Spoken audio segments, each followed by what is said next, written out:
You can't get a job without experience, and you can't get experience without a job. For most Canadians, this is the catch-22 to finding the first job and the crux of the global youth unemployment crisis. In Canada, youth and unemployment rates reached 13.3% in October 2015.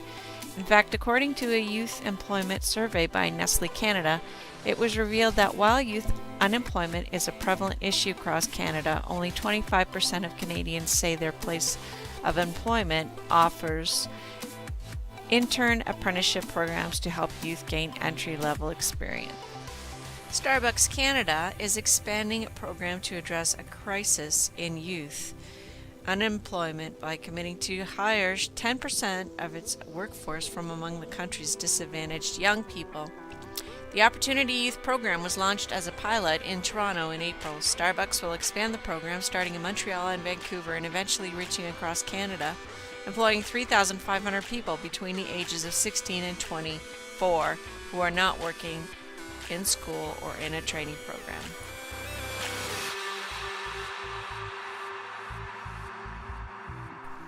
As Prime Minister Justin Trudeau delivered for Canada's youth, his election promises included creating 40,000 good youth jobs in each of the years 2016 to 2018 by investing $300 million for a renewed youth employment strategy, spending $165 million more for student summer jobs, adding another $40 million a year to help employers create more co-op placements for students in science, engineering, and business, and waiving EI premiums for employers who hire anyone age 18 to 24 in full-time permanent jobs for the next 3 years.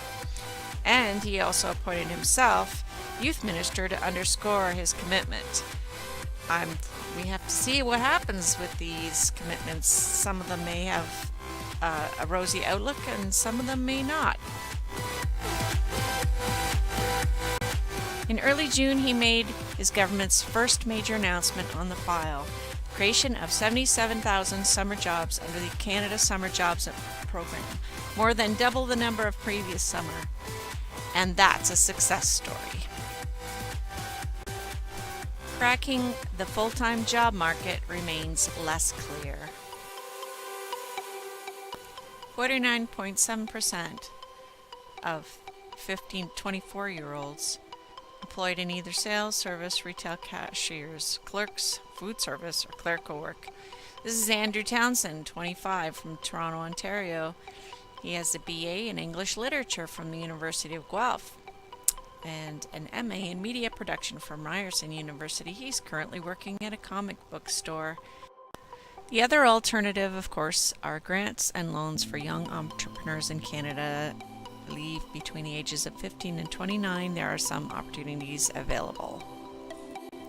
One of the reasons why youth are having trouble getting established is they are not as job ready as young people were maybe 20 or 30 years ago because of career patterns changing. Organizational hierarchies have changed, they've flattened. There are not as many entry-level positions. Organizations don't hire the army of entry-level labor they used to, and more companies are using technology, direct data entry, and robotics.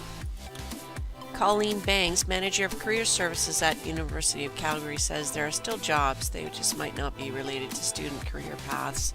The reality is that some people will have to work in survival jobs and get additional experience in the hours outside of those survival jobs, she said.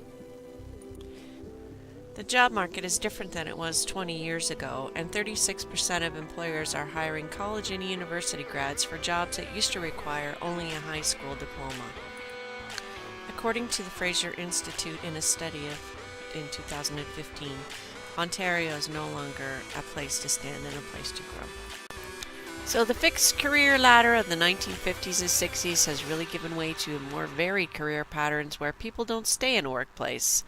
And times they have changed since I went to school, and pictured here with a friend of mine from Conestoga College, graphic design and advertising program.